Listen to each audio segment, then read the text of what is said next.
Do not separate yourself from the community. But what if, when I am with the community, I feel separate? As some of you may know, I've been part of the Bay Area Jewish community, including Wilderness Torah, for a while. But in the last several years, I've found myself needing to separate.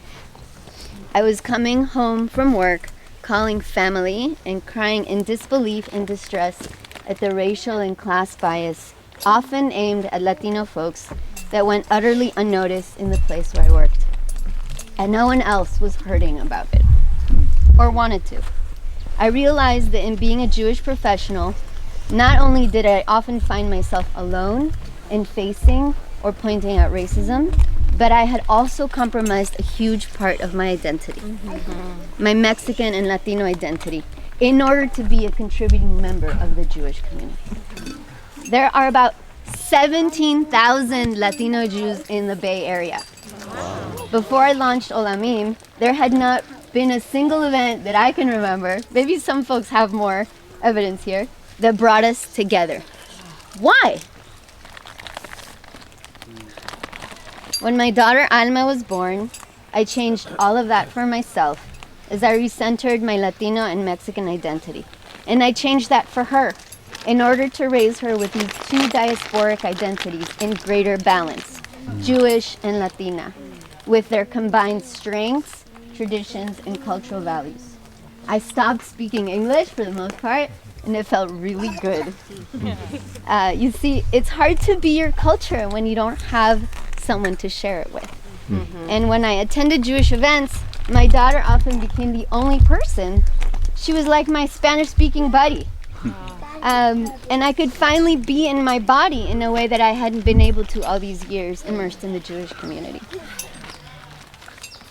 For the last 3.5 years, I've profoundly shifted my communal life by prioritizing work, friendships, and leadership opportunities that integrate my two cultural identities, Jewish and Latino.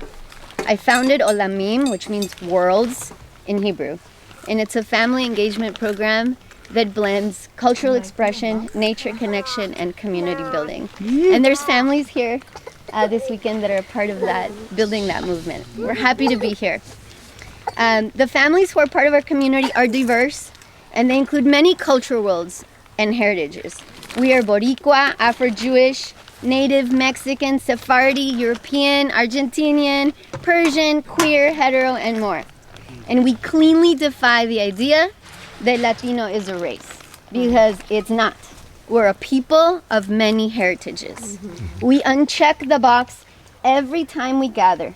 And for us, it is a practice of being everything we are, and of not asking ourselves or our children to choose, value, or experience one cultural heritage at the expense of the other. These are families who are consciously and tirelessly trying to nourish 2 or more diasporic cultures in their children. We translate Jewish books into Spanish at bedtime when we're exhausted.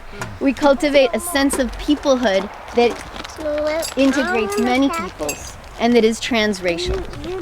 And for many of us Jewish families who are multiracial, multilingual, multicultural, multi-faith, multi-non-dominant Jewish identity, we carry the political reality of our children's identities and we see it play out. Does anyone relate to that? We try to intervene. We try to impact the narrative they might internalize about who they are, what that means. We have the bilingualism talk, the racism talk, the I'm biracial talk early on. And some of us fear that our children might choose to forget or hide part of who they are because it's not valued in society or because it's too much trouble to explain to others. Sometimes we separate ourselves from the community because we need a place to rest from this, from all this navigating, compensating, balancing, curating, translating, convincing, and we deserve to rest in community. I'm really impressed by this festival. I'm really happy to be back, and it is wonderful to see all of the different affinity spaces here this weekend. Ma tovu ochalecha Yaakov. How wonderful are all the tents here. I love it. And Sukkot is all about this, right? It's about a space for wholeness. It's a pilgrimage festival. where folks from all over would come to the center and realize people they didn't even know exist, people they'd forgotten about. We are one people, and this is who we are. And we leave our homes so we can reconnect to that which may be marginal in our lives. Perhaps it's our wild, medial, nature-connected self. Perhaps it's a part of our heritage that we've forgotten, or that the world has habituated us into neglecting. Or perhaps that margin is all about spending time with family and friends outside of the boxes, the choices, the schedules, the devices. We call in all 8 directions, just like we did with our bodies with the lulav. We call in all different ecologies through the lulav and the etrog to say this ancient proclamation. I'm here. And we invite guests, physical and spiritual. We honor our ancestry and heritage. I love seeing the Sempatsuchi Mexican marigolds around. That makes me super happy. And the sukkah is full. We bring the margins into the center, just like you were like, no, you gotta stand in the center. So thank you. So we can see who we are as a community. This year, our sukkah is also the place where we will build our ofrenda, our altar for the Dia de los Muertos. And being a nature-connected person helps you see how these traditions are cousins.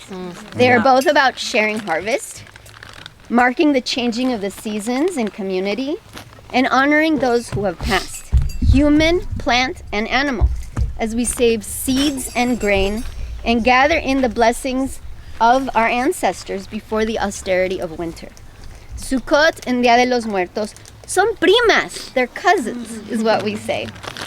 This year, as we restart another 7-year cycle of cultivating our community and lives, I invite you to consider what is at the margin of your life.